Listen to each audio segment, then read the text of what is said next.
আচ্ছা, এরপরে আমাদের কাজ হচ্ছে কি নিয়ে? এরপরে কাজ হচ্ছে আমরা এখন বুঝে গেছি এখানে আমি কি লিখছি, A to the power M into A to the power N. এই এ টু দ্য পাওয়ার এমকে কিন্তু এ রেইজ টু এমও বলা যায়, এ রেইজ টু এম, রেইজ মানে উপরে আর কি, উপরে রেইজ দেওয়া আছে। আচ্ছা, রেইজ মানে উপরে এমটা তো রেইজ হিসেবে গেছে। আচ্ছা দেখ, A raise to M into A raise to N অথবা A to the power M into A to the power N, এটা হচ্ছে একটা নীতি, মানে নীতি বা প্রিন্সিপাল বা ফর্মুলা তুই যাই বলিস, মানে বিষয়টা হচ্ছে দুইটা সংখ্যাকে তুই গুণ করতেছিস, এটা তো মানে কিছু না কিছু মান তো অবশ্যই এদের আছে, এর মানও আছে, এম এর মানও আছে, আবার এন এর মানও আছে। আচ্ছা দেখ, এ টু দ্য পাওয়ার এমকে যদি এ টু দ্য পাওয়ার এন এর সাথে গুণ করা হয়, এখানে খেয়াল কর দুজনের বেজ একই না, বেজ মানে নিচের অংশটা একটু আগে আমরা পড়ছি, কোথায় পড়ছি? এই জায়গাটায় পড়ছি, বেজ কারা, ঠিক আছে? নিচে যেটা থাকে সেটাকে বলে বেজ, উপরে থাকে পাওয়ার বা অর্ডার, ঠিক আছে? এ টু দ্য পাওয়ার এম, এখানে বেজ কোনটা? এ হচ্ছে বেজ, আর ওইদিকে এ টু দ্য পাওয়ার এন এখানেও বেজে। যখন বেজ একই হবে, আবার বলি, যখন বেজ একই হবে তখন গুণের ক্ষেত্রে পাওয়ারগুলো কী হবে? যোগ হবে, মানে A to the power M into A to the power N হবে A to the power M plus N. তাহলে এখন দেখ এটার লাইভ এক্সাম্পলটা দেখ, এ কিউব মানে কি? এ কিউব মানে এ কিউব ইন্টু এ স্কোয়ার, এ কিউব মানে এ কয়বার? 3বার, এ ইন্টু এ, মাঝখানে ইন্টু আছে আবার, তারপর হচ্ছে এ স্কোয়ার, এ স্কোয়ারে এ হচ্ছে কয়টা? 2টা, এ ইন্টু এ, তাহলে টোটালে কয়টা হলো? 5টা এ হলো। তাহলে এটাকে আমরা লিখতে পারি না এ টু দ্য পাওয়ার 5, এটা আমরা নর্মাল নিয়মে করলাম। এবার আসি আমরা ফর্মুলাটা দিয়ে করি, এটা দিয়ে করি, এ কিউব ইন্টু এ স্কোয়ার। এখানে আমরা দেখতে পাচ্ছি এ কিউব আর এ স্কোয়ার দুইটার বেস সেম, এ, আমরা জানি বেস সেম থাকলে গুণের ক্ষেত্রে কী হবে? পাওয়ার যোগ হবে। তাহলে তুই আমরা পাওয়ারটা যোগ করি, মানে এই অংশটাতে দেখ কী হচ্ছে, তাহলে এ রেখে আমরা পাওয়ারগুলো যোগ করে দিলাম, 3 যোগ 2 কত আসছে? 5, এ টু দ্য পাওয়ার 5। ফর্মুলাটা বুঝছি, ওকে। নেক্সট ফর্মুলা, বেজ একই হলে ভাগের ক্ষেত্রে পাওয়ার বিয়োগ হবে, উপরেরটা থেকে নিচেরটা বিয়োগ যাবে। তাহলে এক্সাম্পল দেখ, লাইভ এক্সাম্পল কী আছে এখানে, A cube divided by A square equal to কি? তাহলে উপরে এ কিউব আছে, তার মানে এ কয়বার? 3বার, এ ইন্টু এ, আর নিচে এ স্কোয়ার, এ কয়বার? 2বার, এ ইন্টু এ, ঠিক আছে? তাইলে কাটাকাটি যাবে, এর সাথে এ কাটা, এর সাথে এ কাটা, তাহলে থাকে গেল একটাই, আর নিচে আছে 1টা আর লিখতে হয় না, আমরা জানি সবগুলো সংখ্যার নিচে আমরা কাল্পনিকভাবে একটা এক ধরি সবার নিচে, ঠিক আছে? আচ্ছা, তারপরে আসি এখানে কি লিখছে, আর এটা যদি আমরা ফর্মুলা আকারে করি, এই ফর্মুলাটা আকারে করি, আমরা জানি বেজ একই হলে ভাগের ক্ষেত্রে পাওয়ার বিয়োগ হয়। তাহলে 3 - 2, উপরেরটা থেকে নিচেরটা বিয়োগ যাবে, 3 - 2, 3 থেকে 2 গেলে থাকবে 1, এ টু দ্য পাওয়ার 1 মানে এ। তারপরে আসি নেক্সট ফর্মুলা, কোনো কিছুর উপর পাওয়ার 0 হলে, এটা আমি স্টার দিয়ে রাখছি, মাথা রাখতে হবে, এ টু দ্য পাওয়ার 0 হলে আনসার হবে 1। যে কোনো কিছুর উপর পাওয়ার যদি 0 হয় আনসার হবে 1, ঠিক আছে? স্মরণের উপরে যদি পাওয়ার 0 থাকে আনসার হবে 1। আচ্ছা, কীভাবে হচ্ছে এটা দেখি। আচ্ছা, আমরা এটা তো জানি যে একটা সংখ্যাকে একই সংখ্যা দিয়ে ভাগ করলে আনসার 1 হয়, মানে 5কে যদি 5 দিয়ে ভাগ করা হয় আনসার আসবে 1, মানে এ টু দ্য পাওয়ার 5 দিয়ে যদি এ টু দ্য পাওয়ার 5কে ভাগ করা হয় আনসার আসবে 1, ঠিক আছে?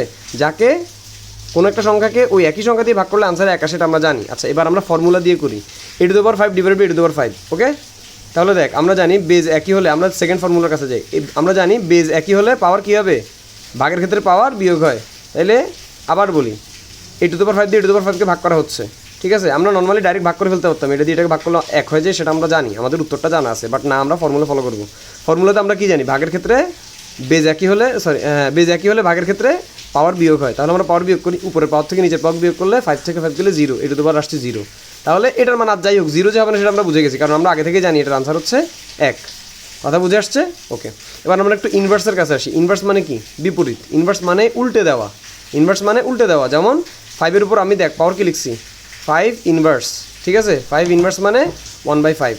আমরা জানি 5-এর নিচে কি আছে? একটা কাল্পনিক 1 আছে, তাহলে একটাকে উল্টে দিলে হবে 1/5। আবার আসি 1/5কে যদি আমরা ইনভার্স করি তাহলে একটা নিচে চলে যাবে, মানে 5-এর নিচে 1 আছে, তাহলে এটা হয়ে গেল 5। তারপরে এখানে আসি, এটা কি? 2/3 আমি ইনভার্স সাইন দিয়ে রাখছি, মানে কোনো কিছুর উপর টু দ্য পাওয়ার -1 মানে ইনভার্স, ঠিক আছে? 2/3 এর ইনভার্স কী হবে? ইনভার্স করলে হবে 3/2, আবার 3 এর ইনভার্স করলে হবে 1/3, ইনভার্স বুঝছি। আচ্ছা, এবার চতুর্থ ফর্মুলার কাছে আসি, এটাও স্টার দিয়ে রাখছি আমি। এটা কি লিখছে? A to the power -m, ঠিক আছে? এটাকে আমরা বলতে পারি A to the power m ইনভার্সও বলতে পারি, A to the power m inverse. যেমন এখানে দেখ, আমি একটা সাইড এক্সাম্পল লিখছি, কি লিখছি? 125। আচ্ছা, এটাকে আমরা লিখতে পারি না, এটা মূলত হচ্ছে 125 ইনভার্স। জিনিসটা কি? 125 ইনভার্স, এটা তো বুঝতে পারছি। 125 ইনভার্স মানে 125কে উল্টানো হবে, মানে 1/125। আচ্ছা, 125কে কিন্তু আমরা লিখতে পারি 1/5 কিউব, ঠিক আছে? মানে 125-এর বদলে আমি 125 না লিখে লিখলাম 5 কিউব, কারণ আমরা জানি 5কে 3বার গুণ করলে হয় 125। তাহলে এখন আসি, আমি কি 1-এর বদৌলতে 5 টু দ্য পাওয়ার 0 লিখতে পারি? অবশ্যই পারি, কারণ আমরা জানি কোনো কিছুর উপর পাওয়ার যদি 0 হয় তার মান হচ্ছে 1। তাহলে আমি এখানে কি করলাম, একের পরিবর্তে আমি লিখলাম 5 টু দ্য পাওয়ার 0। তাহলে আমরা আবার ফর্মুলা ফলো করি। বেজ একই হলে পাওয়ার বিয়োগ হয় ভাগের ক্ষেত্রে, মানে উপরের পাওয়ার থেকে নিচের পাওয়ারটা বিয়োগ দিব। তাইলে 5 টু দ্য পাওয়ার হবে 0 - 3, 0 থেকে 3 গেলে হয় -3। আবার আমরা সংখ্যা রেখার কাছে যাই, আমরা জানি যে সংখ্যা রেখার যে মানটা 0, সংখ্যা রেখার যে মানটা 0 থেকে কী হয় -3-এ যাইতে হবে, মানে 0 যে মানটা সেটা থেকে কি বিয়োগ করবি, 3 বিয়োগ করবি, তাহলে 3 ঘর বামে যাবি, 1 2 3 -3। তাহলে আবার এখানে আসি, কোথায়, হ্যাঁ, তাহলে এখানে কি দেখতে পাচ্ছি 5 টু দ্য পাওয়ার 0 - 3, তাহলে 5 কিউব, তাহলে 5-এর উপর কি 5 টু দ্য পাওয়ার -3, বা এটাকে আমরা বলি 5 কিউব ইনভার্স। খেয়াল কর আমি কি বলছি, 5 কিউব ইনভার্স। 5 কিউবকে, 5 কিউব হচ্ছে 125কে কি বলা যায়, মানে 5 কিউব ইনভার্স মানে 5 কিউব আসলে 5 কিউব জিনিসটা কি, 5 কিউব জিনিসটা কিন্তু আসলে 125, মানে 125-এর ইনভার্স, 125-এর ইনভার্স। আমি 125কে কি লিখতে পারি, 5 কিউব লিখতে পারি। 125-এর 5 কিউব ইনভার্স মানেই হচ্ছে 125-এর উল্টা। আমি 125কে লিখতে পারি, 125-এর বদলে লিখলাম 5 কিউব।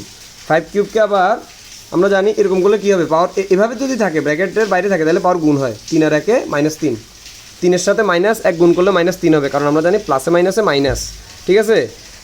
পাওয়ার গুণ করতেছি আর কি, 5-এর উপর পাওয়ার কত কিউব, আর বাইরে হচ্ছে পাওয়ার -1, -1-এর সাথে 3 গুণ করলে হবে -3। মানে বিষয়টা দাঁড়াইলো কি, 5 কিউব ইনভার্স মানে আসলে 125 ইনভার্স, মানে 125-এর উল্টা। কথা কি বুঝে আসছে? তাহলে এই জিনিসটাও সেম, মানে এখন কাহিনিটা বুঝতুই, আমি মূলত যেটা বুঝাইতেছিলাম 5 কিউব ইনভার্স মানে এই সংখ্যাটা দেখলে কি বুঝবো আমরা, 5-এর উপর আছে -3 মানে হচ্ছে 1/5 কিউব। তাহলে এই সাইডে দেখ কী লিখছি, a to the power -m সমান হবে 1/a to the power m, মানে এটা a to the power m এর উল্টা আর কি। a to the power m কে উল্টাইলে এটা আসবে, a to the power m তো একটা কিছু একটা, ধর a to the power m আমি লিখলাম, এটাকে যদি উল্টানো হয় 1/a to the power m, আর 1/a to the power m কে লেখা যায় এভাবে, মানে a to the power m inverse, a to the power m এর ইনভার্স মানে উল্টে দিলাম, ওকে।